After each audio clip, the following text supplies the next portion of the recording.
الحمد للہ کفا وسلام علی عباد الذین اصطفى اما بعد فاعوذ باللہ من الشیطان الرجیم بسم اللہ الرحمن الرحیم وقال اللہ تبارک وتعالی فی القرآن المجید وفرقان الحمید اعوذ باللہ من الشیطان الرجیم بسم اللہ الرحمن الرحیم ولا تقتلوا انفسکم ان اللہ کان بکم رحیما وقال النبی صلی اللہ علیہ وسلم عزم النکاح برکتاً ایسر و معاونا او کما قال علیہ الصلاۃ والسلام۔ سب تعریفیں اللہ کے لیے سزاور ہے جس نے کائنات کا وجود بخشا، اور درود و سلام ہو سرکار مدینہ احمد مصطفیٰ محمد الرسول اللہ صلی اللہ علیہ وسلم پر، جن کے صدقے طفیل ہمیں ایمان جیسی دولت سے نوازا گیا۔ برادران اسلام اور میرے محترم عزیز بزرگوں، نوجوان ساتھیوں اور امت کے ماؤں اور بہنوں اور امت کی بیٹیوں، السلام علیکم ورحمۃ اللہ وبرکاتہ۔ دوستو، اللہ تبارک و تعالیٰ نے اس دنیا کا وجود بخشا، اس میں سب سے پہلے آدم انسان کی تخلیق فرمائی۔ اللہ تبارک و تعالیٰ نے آدم علیہ السلام کو جنت میں رکھا۔ اللہ تبارک و تعالیٰ نے حضرت آدم علیہ السلام کے اکیلے پن کو محسوس کیا تو اللہ نے سمجھا کہ ان کی ایک ساتھی کی ضرورت ہے۔ اللہ تبارک و تعالیٰ نے حضرت آدم علیہ نبینا علیہ السلام کے بائیں پسلی سے ماما حوا کی تخلیق فرمائی۔ اللہ تبارک و تعالیٰ نے ان دونوں کا پہلا نکاح خود اللہ تبارک و تعالیٰ نے پڑھوایا، اور آدم علیہ السلام سے کہا کہ نبی کریم صلی اللہ علیہ وسلم کے اوپر 10 درود شریف کا پڑھنا آپ کا مہر واجب ہوتا ہے۔ تو حضرت آدم علیہ نبینا علیہ السلام نے 10 مرتبہ حضرت رسول پاک صلی اللہ علیہ وسلم پر درود بھیجا۔ یہ آدم علیہ السلام کا مہر تھا۔ اللہ نے دنیا کی سرزمین میں آنے والے پہلے انسان کا نکاح عرش پر، جنت پر خود اللہ تبارک و تعالیٰ نے 10 مرتبہ درود شریف کے عوض نکاح پڑھایا۔ یہ سلسلہ تب سے لے کر انشاءاللہ تا قیامت تک بنا مہر کے کسی مرد کو کسی عورت کا چھونا جائز نہیں قرار دیا گیا۔ میرے محترم بزرگوں، دوستو، اسی نسبت پر میں نے آج آپ حضرات کے سامنے نکاح کے تعلق سے اور ہمارے معاشرے میں پھیلنے والی اس نکاح کے تعلق سے چند برائیوں کو لے کر میں آپ حضرات کے سامنے حاضر ہوا ہوں، اور اس کا حل بھی آپ کے سامنے قرآن اور حدیث کے سامنے رکھنے کی کوشش کروں گا۔ میرے عزیز محترم بزرگوں، دوستو، ہر نبی کے دور میں جو ہے یہ نکاح کا سلسلہ چلتا آیا۔ شریعت، ان کے شریعت کے تحت خاندانوں میں رشتے طے ہوتے، اور لڑکا اور لڑکی کو نکاح کے بندھن میں باندھ کر انسانی جو ہے نسل کی بڑھاوا کے لیے اللہ تبارک و تعالیٰ نے ایک بہترین نظام جو ہے اس امت کو عطا فرمایا۔ امت محمدیہ کے نزدیک جو ہے نکاح حضور اکرم صلی اللہ علیہ وسلم کی سنت کہلاتا ہے۔ النکاح من سنتی فمن رغب عن سنتی فلیس منی۔ اللہ کے رسول صلی اللہ علیہ وسلم نے فرمایا کہ نکاح میری سنت ہے، اور جس نے اس سے اترائے گا وہ ہم میں سے نہیں ہے۔ میرے محترم بزرگوں، دوستو، آج نکاح، آج کی شادیاں جو ہے اس بنا پر کی جاتی ہے کہ یا تو لڑکی کے جو ہے حسن کے اعتبار سے کی جاتی ہے، یا تو لڑکی والوں کے مال کے اعتبار سے کی جاتی ہے، یا تو حسب اور نسب کے مسند کو مد نظر رکھ کر یا جمال و حسن کو مد نظر رکھ کر جو ہے یہ شادیاں کی جاتی ہے۔ میرے محترم بزرگوں، عزیز دوستو، ایسے شادیاں جو ہے اغیار کے طریقوں کے اعتبار سے ہوتی ہے، جو دوسروں کے طریقے ہوتی ہے۔ لیکن اسلام جو ہے اس کی قطعاً اجازت نہیں دیتا۔ نبی کریم صلی اللہ علیہ وسلم نے جتنے بھی شادیاں فرمائیں وہ جو ہے دین کی مصلحت کو مد نظر رکھ کر جو ہے شادیاں فرمائیں، اور امت کو بھی یہی سبق دیا۔ صحابہ نے بھی جو ہے ایسی ہی شادیاں فرمائیں جو دین کی مصلحت کو سامنے رکھ کر جو ہے شادیاں کیے، جس سے جو ہے لڑکی کے اندر دین ہوگا، اور اگر لڑکے کے اندر دین ہوگا تو ان کا گھر جو ہے جنت کا نمونہ ہوگا، اور ان کا گھر جو ہے دینی ماحول میں جو ہے بسر ہوگا، اور ان سے ہونے والی اولاد جو ہے دیندار ہوگی، ان کا محلہ دیندار ہوگا، معاشرہ دیندار ہوگا، آگے چل کر جو ہے گاؤں اور گاؤں سے جو ہے پورا جو ہے ملک جو ہے دیندار ہوگا، دین کی سطح پر چلنے لگے گا۔ اگر ماحول دین کے ماحول میں نکاح نہ ہوگا، دینداری کے اعتبار سے نکاح نہ ہوگا، حسب و نسب کو مد نظر رکھ کر، مال کی بنیاد پر مد نظر رکھ کر اگر نکاح ہوگا، دونوں کے اندر جہالت ہوگی، طرح طرح کے رسومات جو ہے رائج ہوں گے، اور دونوں کی زندگی میں جو ہے خلل پیدا ہوگا، اور ان کی جو ہے دنیا بھی جو ہے برباد ہوگی، اور آخرت میں بھی جو ہے ان کا کوئی حصہ نہیں رہے گا۔ آج ہمارا معاشرہ نکاح کے اندر مختلف رسم و رواج کی وجہ سے نکاح کرنا بہت بڑا محال بن گیا۔ لڑکے کے اندر دیندار نہ ہونے کی وجہ سے لڑکی کے گھر والوں سے جو ہے مطالبہ پر جو ہے اکڑ آتے ہیں، اور طرح طرح کے جہیز کے معاملات سامنے آتے ہیں۔ لڑکا جو ہے لڑکی کے چوکٹ پہ جا کر بھیک مانگتا ہے جہیز کے نام پر، گاڑی اور جوڑے کے نام پر اپنے آپ کو جو ہے لڑکی کے دروازے پر بھکاری بن کر جاتا ہے۔ ایسے مرد کو جو ہے نبی کریم صلی اللہ علیہ وسلم کی شریعت کے اندر نامرد کہا گیا ہے، جو عورت کے لیے عورت کے گھر کے سامنے جا کر جہیز کے تعلق سے بھیک مانگتا ہے، اور اس کی لت نہ آنے پر عورت جو ہے اس کے ظلم کا شکار بن کر امت کی کئی بیٹیاں جو ہے اپنے جان سے ہاتھ دھو بیٹھتی ہے۔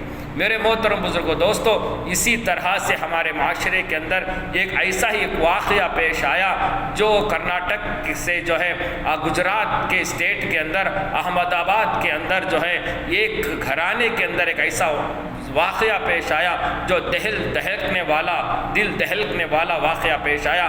میں اسی واقعے کو جو ہے آپ حضرات کے سامنے رکھ کر میں جو ہے اس کو قرآن اور حدیث کی روشنی میں چند نصیحتیں آپ حضرات کے سامنے لے کر آیا ہوں۔ اللہ سے دعا ہے کہ جو ہے اللہ تعالیٰ مجھے اور آپ کو ان نصیحتوں پر عمل کرتے ہوئے دوسروں تک پہنچانے کی ہمیں جو ہے توفیق عطا فرمائے۔ سب سے پہلے اس لڑکی کا جو ایک ویڈیو وائرل ہوا سوشل میڈیا پر، آپ اسے سماعت فرمائیں۔ اس کے بعد میں اس کے تعلق سے جو ہے چند باتیں جو ہے پیش کروں گا انشاءاللہ تعالی۔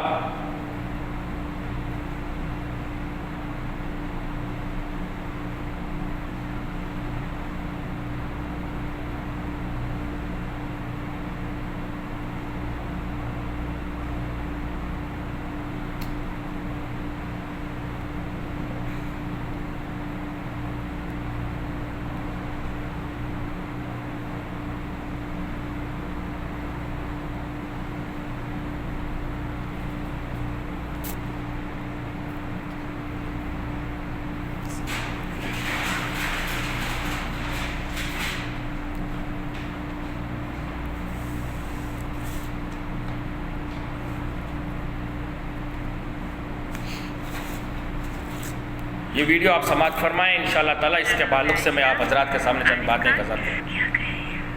یہ سمجھ لیجیے خدا کی زندگی اتنی ہوتی ہے۔ اور ڈیئر ڈیڈ، یار کب تک لڑیں گے اپنوں سے؟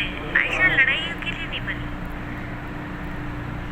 پیار کرتے ہیں عارف سے، اسے پریشان تھوڑی نہ کریں۔ اگر اسے آزادی چاہیے ٹھیک ہے، وہ آزاد ہے، چلو اپنی زندگی تو یہی تک ہے۔ میں خوش ہوں کہ میں اللہ سے ملوں گی، انہیں کہوں گی کہ میرے سے غلطی کہاں رہ گئی۔ ماں باپ بہت اچھے ملے، دوست بھی بہت اچھے ملے، بس کہیں کمی رہے گی۔ سکون سے جانا چاہتی ہوں، اللہ سے دعا کرتی ہوں کہ اب دوبارہ انسانوں کی شکل نہ دکھ رہے۔ کچھ محبت تو نکاح کے بعد بھی ادھوری رہتی ہے، اور مجھے دعاؤں میں یاد کرنا، کیا پتہ جنت ملے یا نہیں ملے۔ چلو الوداع۔ دوستو یہ جو واقعہ جو ہے احمد آباد کے ایک محلے کا ایک گاؤں کا واقعہ ہے. اس لڑکی کا نام جو ہے عائشہ سلطانہ ہے. یہ ایم اے پاس ہے. اس کے والد کا نام جو ہے لیاقت علی ہے. یہ غریب گھرانے سے تعلق رکھتے ہیں. ان کی شادی جو ہے کچھ ماہ پہلے جو ہے وہیں سے کچھ دور علاقے میں ایک گھرانے سے ایک لڑکے کا نام تھا آصف. ان سے جو ہے نکاح ہوا تھا. نکاح کے وقت جو ہے بہت سارے جہیز کے مطالبات ان لڑکے والوں نے ان لڑکی والوں سے کیے تھے، لیکن حتی المکہ ان لڑکی والوں نے ان کو جو ہے جہیز کے کچھ جو ہے نذرانے بھی پیش کیے تھے، لیکن ان کے مطالبات میں جو ہے پورا نہ ہونے کی وجہ سے لڑکی کو روزانہ طرح طرح کے ظلم کا شکار بناتے تھے. حتیٰ کہ لڑکا جو ہے اس لڑکی کو جو ہے مارتا پیٹتا تھا اور اپنے میکے پر جو ہے پیسوں کی فرمائش کے لیے بھیجا کرتا تھا. حتیٰ کہ یہاں تک معاملہ درپیش آ گیا کہ اس لڑکی جو ہے اس لڑکے کے ظلم سہاتے برداشت کرتے کرتے یہاں تک جو ہے ظلم سہنے کی نوبت اس کے اندر نہ رہی تو اس نے یہ طے کیا کہ جو ہے اپنی جان کو ہاتھ سے دھو دینے کی جو ہے کھو بیٹھی. اس سے پہلے اس نے جو ہے اس وہاں کی سبرمتی ندی میں کودنے سے پہلے اس ویڈیو کو جو اس نے وائرل کیا، اس کے اندر اس نے جو ہے پوری انسانیت کو جو ہے کالا دھبا دے کر گئی. کہتی ہے کہ میں پوری دنیا کے انسانوں کے پھر سے شکل دیکھنے کی جو ہے مجھے نوبت نہ آئی. میرے محترم بزرگوں دوستو، ایسے معاملات ہمارے معاشرات میں کب آتے ہیں؟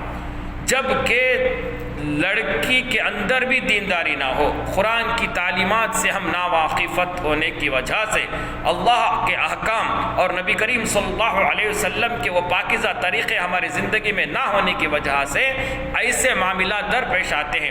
اور نوجوانوں کے اندر ہمارے اندر جو ہے اللہ کے احکام اور نبی کی سنتیں ہماری زندگی میں نہ ہونے کی وجہ سے اس نئی نت جہیز کی لعنت سے ہم دوچار ہوتے ہیں. یہ مرد کہلانے کے لائق نہیں رہتے. یہ جانور نما انسان بن کر جو ہے اپنی بیوی پر ظلم ڈھاتے ہیں. میرے محترم بزرگوں دوستو، اسی لیے اللہ تبارک و تعالیٰ نے قرآن مجید کے اندر جو ہے ان ایسی جو ہے مرحلے پیش آنے والے لڑکیوں کے تعلق سے اللہ تعالیٰ نے فرمایا وَلَا تَقْتُلُوا أَنفُسَكُمْ إِنَّ اللَّهَ كَانَ بِكُمْ رَحِيمًا. سورہ نساء کی جو ہے 29ویں آیت نمبر ہے. اللہ تعالیٰ اس میں فرماتا ہے کہ اپنے آپ کو قتل نہ کرو. قتل کے معنی سوسائڈ یعنی خودکشی کرنا بہت بڑا جرم ہے. اسلام اسے اجازت نہیں دیتا. اگر وہ لڑکی قرآن شریف کی تعلیمات سے واقف ہوتی تو جو ہے سوسائڈ کرنے کے بجائے خود قرآن مجید نے فرمایا کہ اگر تمہارے شوہر تم پر ظلم کرے تو اللہ تبارک و تعالیٰ نے جس طرح سے مرد کو عورت پر حاکم بنایا، حاکم بنانے کا مطلب یہ نہیں ہے کہ تم اپنی بیویوں پر ظلم کرو، یہ نہیں کہ تم اپنی بیویوں کو جو ہے مطالبات کرو، جہیز کا مطالبات کرو. اللہ نے حاکم اس لیے بنائے کہ تم روزی معاش کمانے کے لیے جو ہے باہر جا کر اپنی مردان کی دکھاؤ تاکہ جو ہے تم روزی معاش تلاش کر کے روزی معاش کما کر کے اپنی جوانی کو کھپا کر کے اپنی بیوی بچوں کا پیٹ پالو. اور جو ہے عورت کو یہ حکم دیا گیا ہے کہ اگر تو اپنے شوہر کے ظلم و ستم سے برداشت ہو کر ظلم و ستم سہ کر برداشت نہ لانے کے تحت ہو گئی تو تجھے بھی یہ حق ہے کہ تو اس سے خلا لے سکتی ہے. یہ اسلام نے تجھے اجازت دیا ہے، اسلام نے تجھے حق دیا ہے، نہ کہ تجھے جو ہے اپنی جان کو اپنے ہاتھ سے گنوانے کے لیے حق نہیں دیا گیا. سوسائڈ کرنے کا جو ہے اسلام میں جو ہے حرام قرار دیا گیا ہے. اس لیے میرے بھائیوں، بزرگوں، عزیز دوستوں، سب سے پہلے ہمارے اندر دینداری کی کمی کی وجہ سے ایسے مرحلات ہمارے سامنے آتے ہیں. میرے عزیز نوجوان ساتھیوں، اپنے اندر دین کی شعاؤں کو پیدا کرو، اللہ کے حکام نبی کی سنتوں کو اپنی زندگی میں لاؤ. یہ کیسے لائیں گے؟ اگر ایک عورت کے اندر دینداری ہوگی تو اس کی جو ہے پیدا ہونے والی اولاد بھی جو ہے دیندار ہوگی، اور اس کا گھر، اس کا معاشرہ بھی دیندار ہوگا. اس کی ماں، اگر اللہ کے رسول صلی اللہ علیہ وسلم نے فرمایا سب سے پہلا جو ہے ماں کا گود جو ہے بچی کے لیے مدرسہ ہوتا ہے. ماں جس لائن سے چلے گی بچی اسے جو ہے ایک آئیڈیل بن کر دیکھے گی. جس طرح سے اس ویڈیو کو آپ سماعت فرمائیں، جس طرح سے اس بچی کے جو ہے دیندار ہونے کا ثبوت اس کے ماں کا دیندار ہونے کا ثبوت دیتی ہے.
دوستوں، بزرگوں، عزیز نوجوانوں، اللہ کے رسول صلی اللہ علیہ وسلم کی ایک ایک سنت 24 گھنٹے والی زندگی کے اندر اس بچی نے کر کے دکھایا۔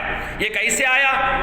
اس کی ماں کے اندر دینداری ہونے کے وجہ سے بچی اس آئیڈیل کو دیکھ کر، بچی اس ماں کی آئیڈیل کو دیکھ کر بچی کے اندر دینداری آئی۔ اگرچہ ایسا ماحول اپنے گھروں کے اندر پیدا کریں گے، یہ بچی آگے چل کر جو ہے جب جس گھر کی بہو بنے گی اس گھر کو جو ہے دینی معاشرے میں تبدیل کرے گی۔ اس کا گھر دیندار بنے گا، اس کا محلہ دیندار بنے گا، اس کا معاشرہ دیندار بنے گا، اس کا گاؤں دیندار بنے گا، اس کا ملک دیندار بنے گا۔ جب جا کر دین کے اندر فضائیں کے باغوں کو پھیلیں گے اور جو ہے جیسے برائیاں ہمارے محلے سے جو ہے نکل جائے گی، اور جو ہے جہیز جیسی لعنتیں ہمارے معاشرے سے نکل جائے گی، اور یہ سوسائٹ جیسی لعنتیں ہمارے معاشرے سے نکل جائے گی، تب جو ہے ہمارا معاشرہ اسلامی معاشرہ کہلائے گا، ہم مومن کہلائیں گے، ہم مسلمان کہلائیں گے۔ میرے محترم بزرگوں، عزیز نوجوان ساتھیوں، مجھے اس بات پر یہی کہنا ہے، اس وقت یہی کہنا ہے کہ اللہ کے لیے اپنے اندر دین کی فضاؤں کو قائم کرو، اللہ کے اپنے اندر نبی کی سنتوں کو قائم کرو، اپنے گھر کو جنت کا ایک باغ بناؤ، ایک جنت کا نمونہ بناؤ۔ میرے محترم بزرگوں، عزیز نوجوانوں، اس کے لیے کیا کرنا چاہیے؟ اس کے لیے جو ہے دینی مجالسوں میں بیٹھو، اللہ کے راستے میں نکلو، اللہ کے راستے میں اپنے بچوں کو بھیجو، اپنے مال کو جان کو اللہ کے راستے میں لگاؤ، دین سیکھو۔ بغیر کوئی محنت کا جو کام جو ہے عمل میں نہیں آتا، اسی طرح سے دین بھی جو ہے بغیر محنت کے اپنے زندگیوں میں نہیں آتا۔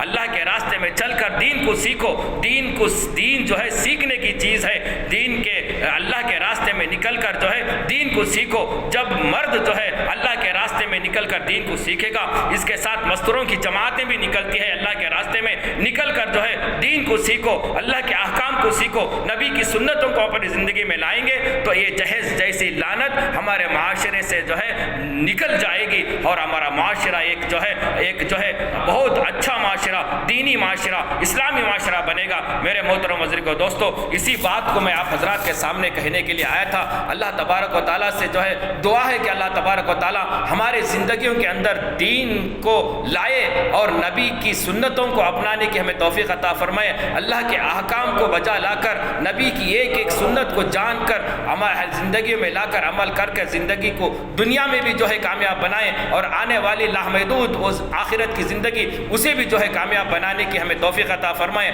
آخر میں جو ہے ایک میں جملہ کہتا ہوں، ان جانور نما انسانوں کے لیے جو جہیز کی لعنت سے، جہیز کے لیے لڑکیوں کے گھروں پہ جا کے بھیک مانگتے ہیں نامرد بن کر، ان لوگوں کے لیے ایک جو ہے جملہ کہنا چاہتا ہوں، جب تم مرد ہونے پہ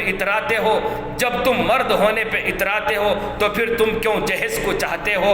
یا جہیز سے ناتا توڑ دو یا مرد کہلانا چھوڑ دو۔ وآخر دعوانا الحمدللہ رب العالمین۔ اللہ تبارک و تعالی ہم سب کو جو ہے اللہ کے رسول صلی اللہ علیہ وسلم کی اس پاکیزہ طریقوں کے ساتھ نکاح کو کرنے کے ہمیں توفیق عطا فرمائے، سادہ نکاح کو ہم کرنے کی توفیق عطا فرمائے۔ جس طرح سے میں نے تمہیں سب سے پہلے جو حدیث پیش کی تھی، عزم النکاح برکتن ایسر و معاونہ، اللہ کے رسول صلی اللہ علیہ وسلم نے فرمایا تھا سب سے عظیم و برکت والا نکاح وہ ہے جو سادگی کے ساتھ کیا جاتا ہے۔ میں ان تمام امت کے نوجوانوں کو یہ آج کے وقت جو ہے اس گزارش کرتا ہوں کہ اپنی جوانی کو جو ہے اللہ کے رسول صلی اللہ علیہ وسلم کے اس پاکیزہ حدیث کے موافق نکاح کے اندر لاؤ، اور جو ہے جہیز جیسی لعنت چیز سے پرہیز کرو۔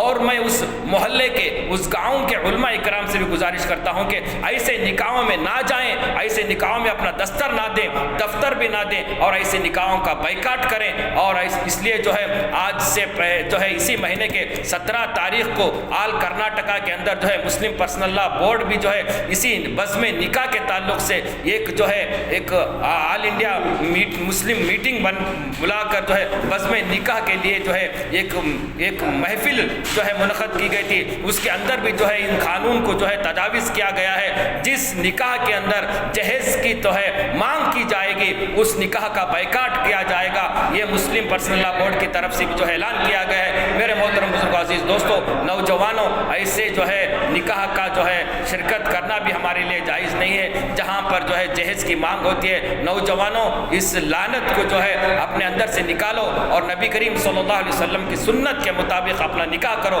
اللہ تعالیٰ اس میں برکت عطا فرمائے گا۔ اللہ تبارک و تعالیٰ ہم سب کو کہنے سننے سے زیادہ عمل کرنے کی توفیق عطا فرمائے، اور آپ سے گزارش ہے کہ اس ویڈیو کو زیادہ سے زیادہ جو ہے اپنے دوست و احباب میں شیئر کریں اور آپ سماعت فرمائیں۔ اللہ آپ کو جزائے خیر عطا فرمائے۔ وآخر دعوانا الحمدللہ رب العالمین۔ انشاءاللہ پھر ملیں گے آپ کو نئی نئی دینی باتوں کو لے کر، بس تب تک جو ہے اجازت دیں، آپ کا بندہ انشاءاللہ آپ ہمارے لیے بھی جو ہے دعا میں یاد رکھیں۔ والسلام علیکم ورحمۃ اللہ وبرکاتہ۔